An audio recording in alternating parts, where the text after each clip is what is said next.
चरक संहिता कल्प स्थान। मदन कल्प। तो जो कल्प स्थान में पहले 6 चैप्टर रहेंगे वमन के बारे में, लास्ट 6 चैप्टर रहेंगे विरेचन के बारे में।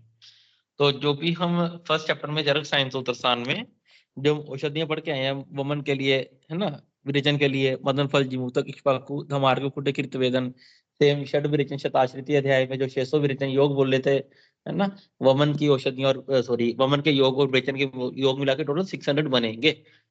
तो पहले 6 चैप्टर रहेंगे हमारे पास वमन के, मदन फल जीमूतक इक्ष्वाकु धमार्ग कुटज कृत वेदन। तो मदन फल जिसका बोटनिकल नेम रहता है रैंडिया स्पाइनोसा, रूबियसी फैमिली इसकी, रैंडिया स्पाइनोसा फैमिली इसकी रहती है रूबियसी।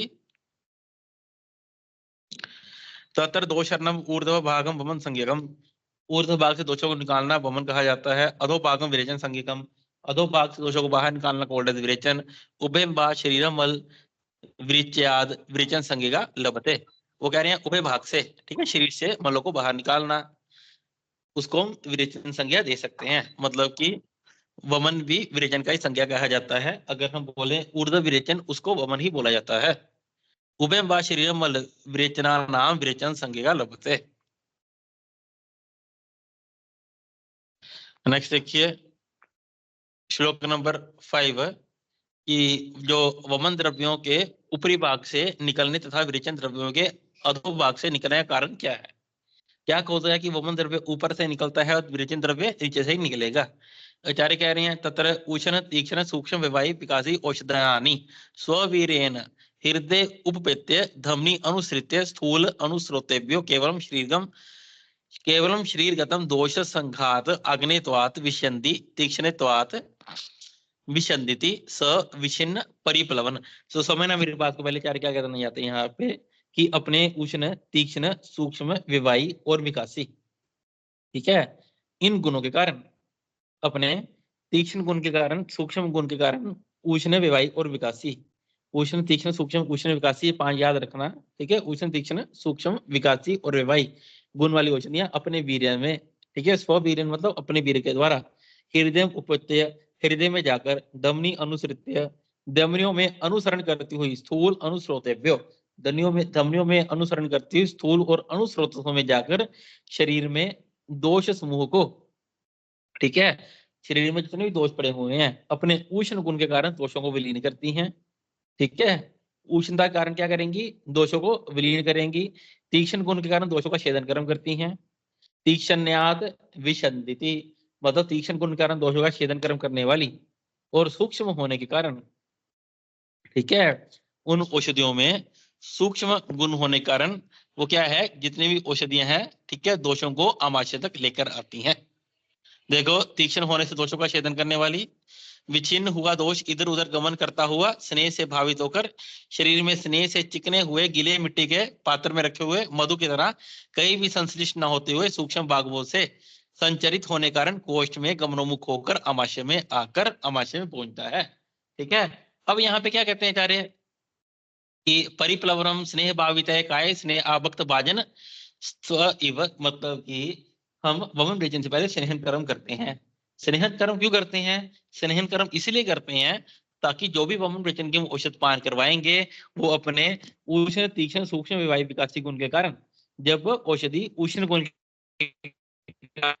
होगी, तीक्ष्ण कारण दोष का छेदन होगा, और दोष क्या करेंगे, दोष शरीर में कहीं चिपक ना जाए, ठीक है, सारे शरीर का अच्छे से स्नेहन हो रखा है ताकि दोष कहीं पर भी चिपक ना पाए, डायरेक्ट आके आमाशय में पहुंच जाएं। इसीलिए यही कारण है कि हम क्या करते हैं, स्नेहन कर्म करते हैं, ठीक है। दोष कोष्ठ में आकर आमाशय में आकर क्या करेंगे, उदान वायु से प्रेरित होकर, हमारे को ऑलरेडी पता है कि जितने भी हमारे वामक द्रव्य होते हैं उनमें अग्नि और वायु महाभूत की प्रधानता होती है।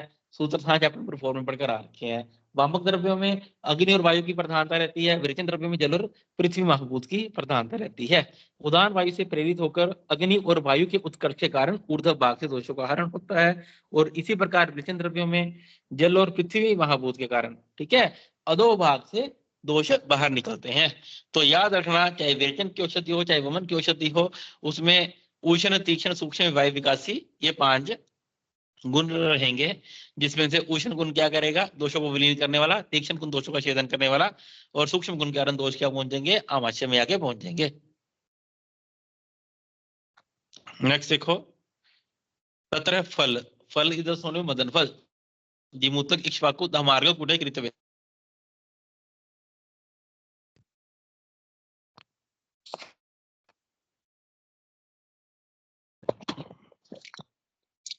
हेलो, वॉइस आ रहा है मेरा? Yes sir. Yes sir. ठीक, ओके।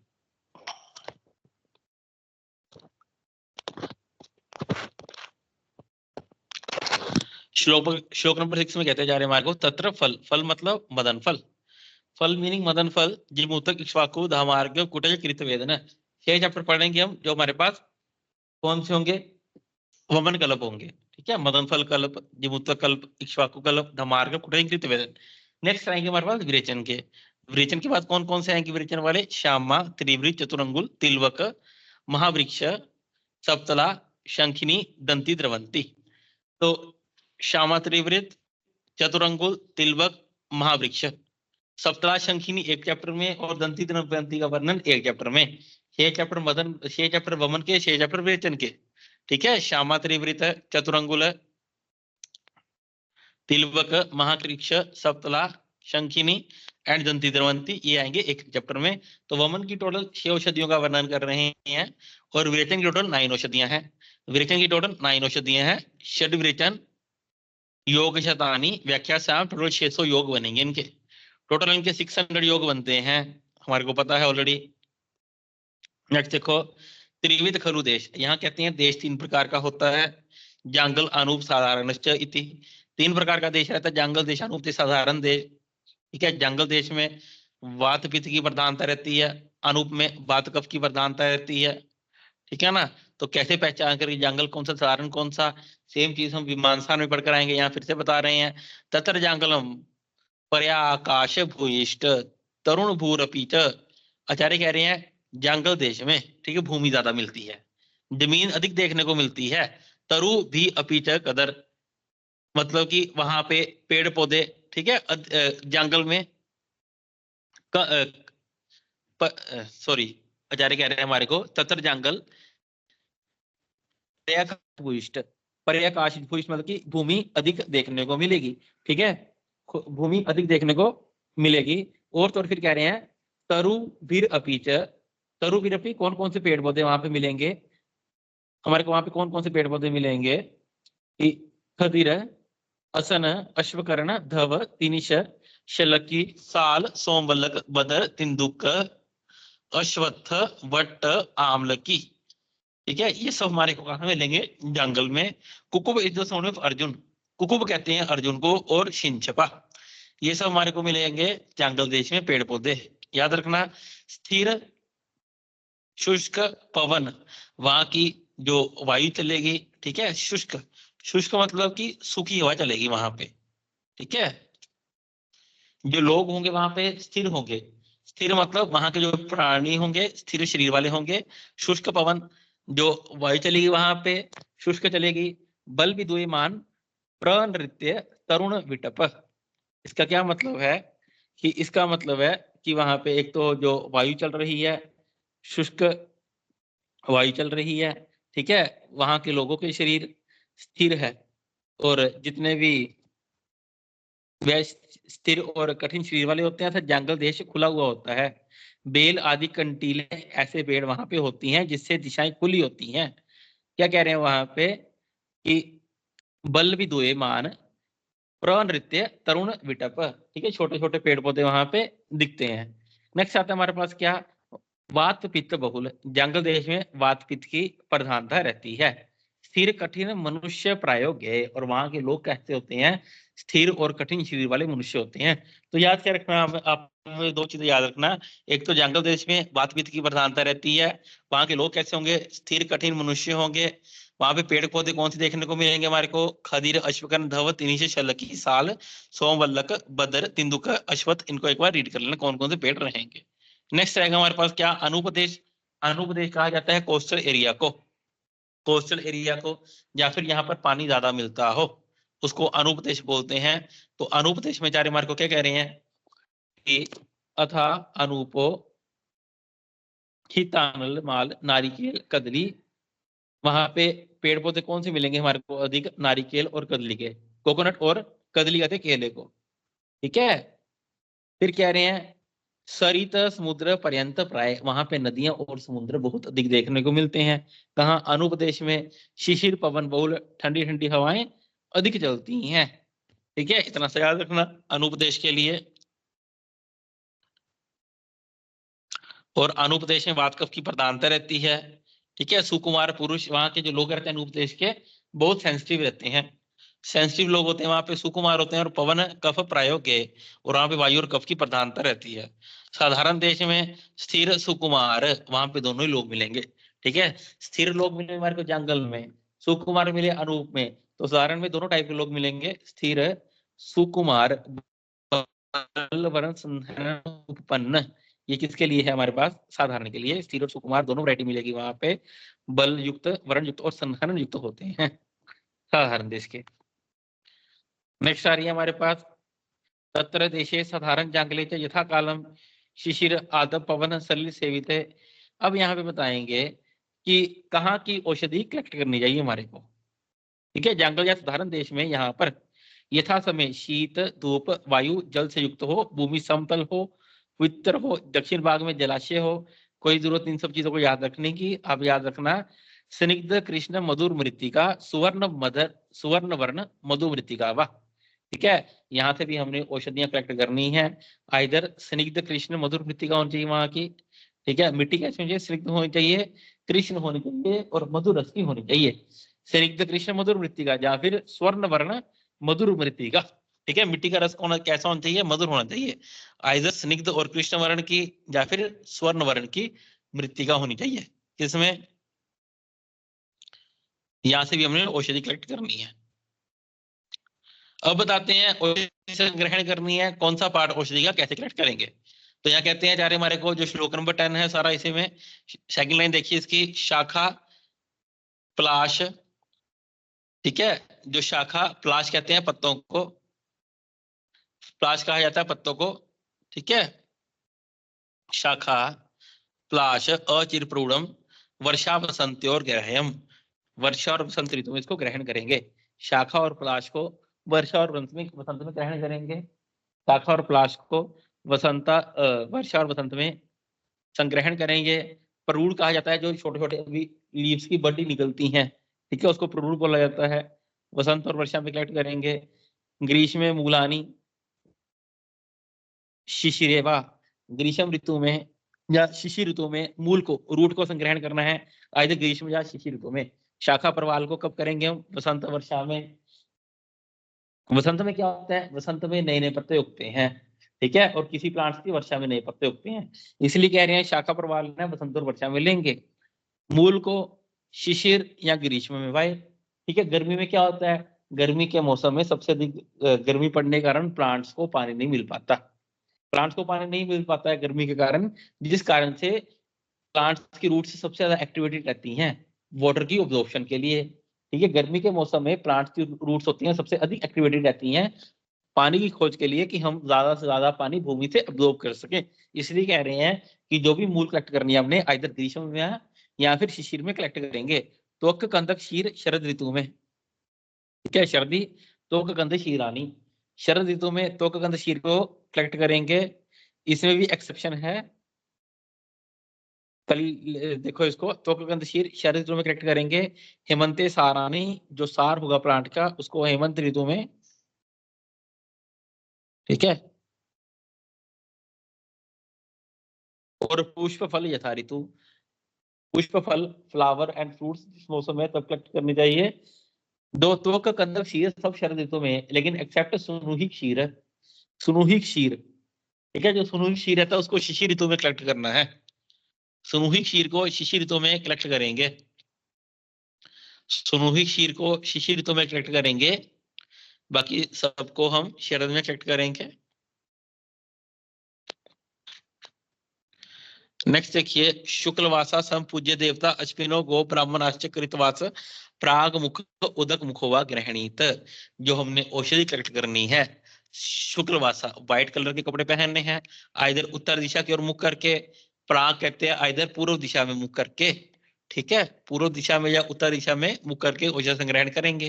इसी के साथ एक और बात याद रखना, आचार्य शारंगधर कहते हैं जितनी भी वमन विरेचन कर्म वाली औषधियां हैं उनको वसंत ऋतु में, ठीक है, जो भी औषधियां वमन विरेचन के लिए प्रयोग करनी है उन सबको वसंत ऋतु में संग्रहण करेंगे, ठीक है। इसके अलावा अन्य सभी औषधियों को शरद ऋतु में संग्रहण करना है, ठीक है।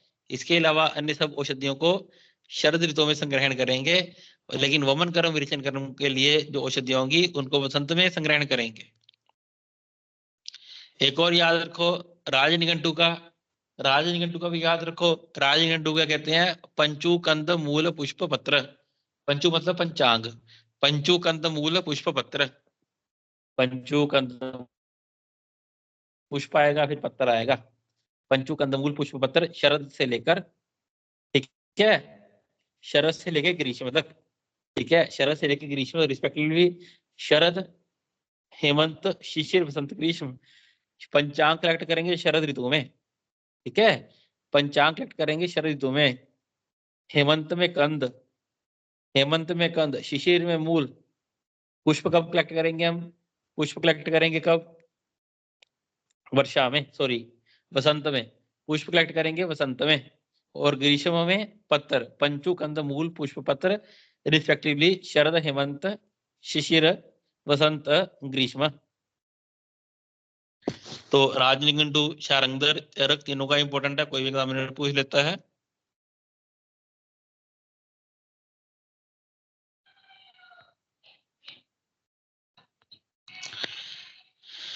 नेक्स्ट क्या रहने जा रहे हैं हमारे को, उन संग्रहित औषधियों को जो हमने औषधियां कलेक्ट कर ली, ठीक है, औषधियों को दोष के अनुसार प्रयुक्त करना चाहिए। यदि वात की विकृति है तो सूरा सुवीर तुशोधक मैरे मेदक धान्यमल अमल दधि अमल फल आदि अनुपान के साथ प्रयोग करें। पित्त की विकृति है तो मुनक्का आंवला मधु यष्टि मधु फालसा राव दुग्ध के साथ, कफ की विकृति में मधु गोमूत्र के साथ प्रयोग करेंगे, ठीक है। तानी च यथा दोषम प्रयुंजित, जो औषधियां हैं दोषों के अनुसार उनका प्रयोग करेंगे। वात विकार कंडीशन में सूरा सुवीरक तुशोधक मैर्य फल अमल अमल फल मेदक धान्य अमल दधि अमल इन सब के साथ प्रयोग करेंगे। मृद्विका आम्लक मधु मधुक पुरुषक फाणित क्षीर अभी पित्त कंडीशन में इन सब के साथ प्रयोग करेंगे। श्लेष माणित कफे कंडीशन में मधु मूत्र के साथ प्रयोग करेंगे।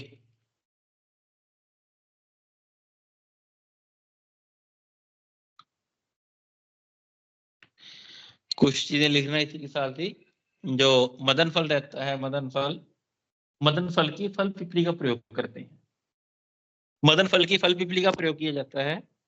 आरकवत की फल मज्जा का प्रयोग करते हैं। आरकवत का पार्ट यूज रहता है फल मज्जा, कंपिलक का पार्ट यूज रहता है फल रज्ज, कंपिलक का पार्ट यूज रहता है फल रज्ज। अहीफेन का पार्ट यूज रहता है फल निर्यास, अहीफेन फल का निर्यास प्रयोग किया जाता है, अहीफेन में फल का निर्यास प्रयोग करते हैं।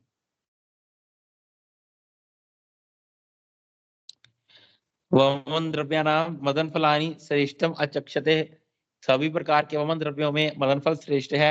अन्न पायित्वात मतलब कोई भी कॉम्प्लिकेशन नहीं करता है।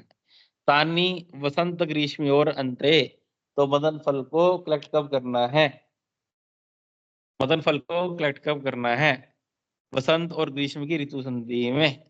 तानी वसंत ग्रीष्म और अंतरे, मदन फल का संग्रहण करेंगे वसंत और ग्रीष्म की ऋतु संधि में। याद रखना मदन फल को संग्रहण करना है वसंत और ग्रीष्म की ऋतु संधि में। कौन से नक्षत्र में, पुष्प अश्वयुभ्याम मतलब कि अश्विनी नक्षत्र में, आइदर पुष्प नक्षत्र में या फिर अश्विनी नक्षत्र में। मृगशिरा ग्रहणित्रे मैत्रेय मुहूर्ते, फिर मुहूर्त बता रहे हैं मृगशिरा मुहूर्त में या फिर मैत्रेय मुहूर्त में, ठीक है। तो क्या बताया, दो उन्होंने नक्षत्र बताए, आइदर पुष्य नक्षत्र में कलेक्ट करेंगे या फिर अश्विनी नक्षत्र में कलेक्ट करना है। दिन में मुहूर्त कौन सा चल रहा चाहिए, होना चाहिए मृगशिरा मुहूर्त या फिर मैत्री मुहूर्त में, ठीक है। इसमें से मदन फल को कलेक्ट करेंगे, याद रखना इसको। तो बाकी इसको एक बार रीड कर लेना, क्या क्या कहते हैं वो सारे में। जो मदन फल पके हुए हों, ठीक है, काणे ना हो, हरे ना हो, पांडु वर्ण के हो गए हो, जिसमें कृमि उत्पन्न ना हुए हो, दुर्गंध ना आती हो, जिन जंतुओं ने ना खाया हो, जिसका फल छोटा ना हो, ऐसे मदन फल को लेकर साफ करके कुशा की पोटली में बांध कर उसके ऊपर गाय का गोबर लगाकर जौ के भूसे में या उड़द में या शाली धान्य में या मूंग में 8 दिन तक रख दें। ऐसा करने से क्या होगा, ऐसा करने से वो पक जाएंगे, ठीक है ना, ऐसा करने से वो पक जाएंगे। फॉर एग्जाम्पल आम होता है, मैंगो, ठीक है, अगर आपके खेत वगैरह में आम लगते हो, मैंगो, तो हम क्या करते हैं, आम को लेकर, आम को न्यूज़पेपर रैप करके गेहूं के ड्रम में या फिर चावल के ड्रम में रख देते हैं 5-7 दिन के लिए, तो आम अपने आप पक जाते हैं। सिमिलरली वही हम काम कर रहे हैं, मदन फल को लेकर क्या कर रहे हैं, कुशा की पोटली में बांध कर ऊपर से गौ का गोबर लगाकर, ठीक है, उड़द की में या फिर शाली धान्य में, मूंग में 8 दिन तक, ठीक है, 8 दिन तक रख रहे हैं, इसके अंदर डाल के प्रिजर्व कर रहे हैं। ऐसा करने से क्या होगा, जब हम मदन फल निकाल लेंगे, ऐसा करने से 8 दिन बाद मदन फल कोमल हो जाते हैं, उसमें मधु के समान उत्तम सुगंध आने लगती है। निकालने के बाद मदन फल को छाया में सुखा लेंगे, जब अच्छी प्रकार से सूख जाएं तो मदन फल के बीज को अलग कर लेंगे, फिर उस बीज को घृत, दधि, मधु या तिल के साथ मर्दन करके पुनः सुखा लेंगे। इंपॉर्टेंट है, पूछता एग्जामिनर मदन फल को किसका सुखाने को बोल रहे हैं। मदन फल के बीज को घृत, मधु, दधि या तिल के चूर्ण के साथ मर्दन करना है, फिर उस पाउडर को सुखाएंगे। सूख जाने के बाद क्या करेंगे, सूख जाने के बाद नूतन मिट्टी के घड़े के अंदर रख देंगे उसको, ठीक है, जिसके अंदर धूल मिट्टी ना हो, ठीक है, उसके अंदर रख देंगे। ऐसे मदन फल को प्रिजर्व करना है हमने।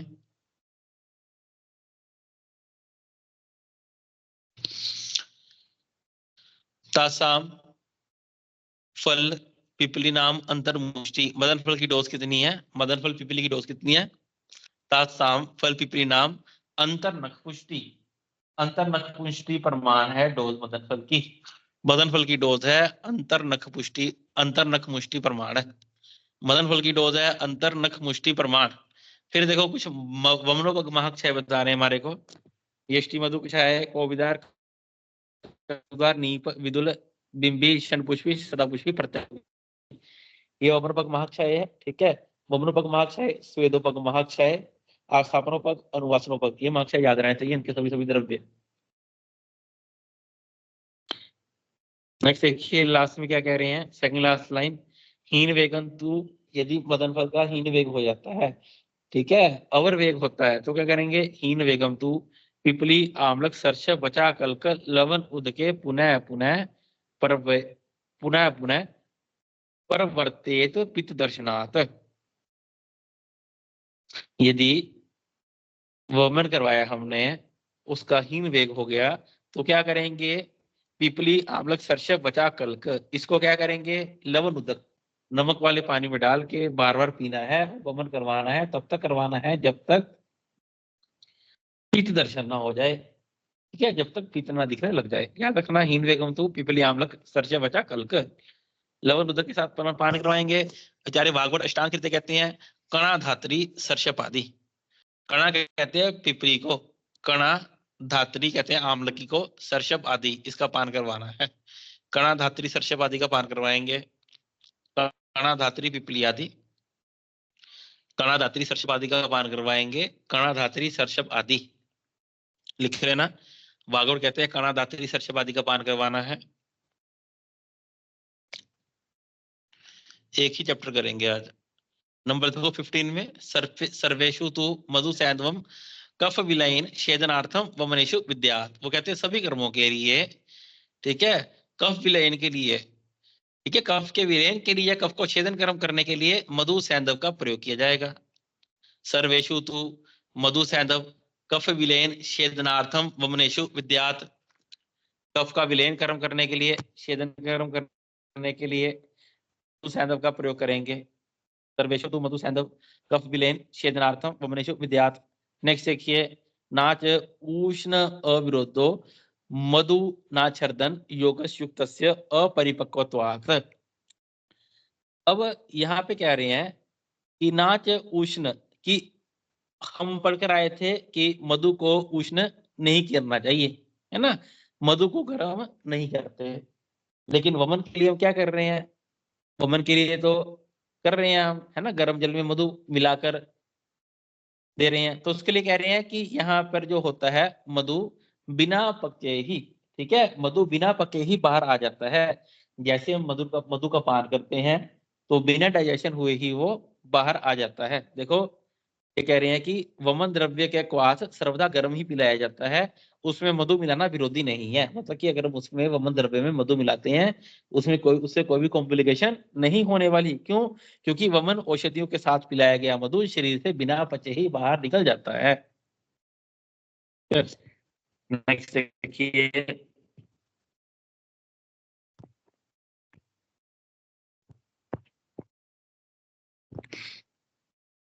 मदन फल के सोनियम, वेरी इंपॉर्टेंट।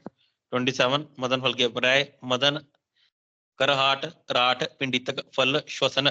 ठीक है, ये जो 12 चैप्टर है हमारे पास, ठीक है, 12 चैप्टर है हमारे पास जो 6 जिसमें वमन के द्रव्य बताए हैं, 9 द्रव्य विरेचन वाले बताए हैं। तो इन सबके सिनोनिम इंपॉर्टेंट है। इसमें से अगर एग्जामिनर एक पूछता है तो एक तो औषध को हम कब कलेक्ट करेंगे, मदन फल का प्रयोग कैसे करेंगे, और तीसरी चीज होती है जो कल्पस्थान का क्वेश्चन आता है, 2 क्वेश्चन आएंगे कल्पस्थान में से, एक क्वेश्चन डेफिनेटली आता है कौन सा किसका पर्याय है। 12 में से एक पर्याय का क्वेश्चन आएगा ही आएगा। तो मदन फल के सिनोनिम रहेंगे हमारे पास करहाट, राठ, पिंडितक, फल, श्वसन।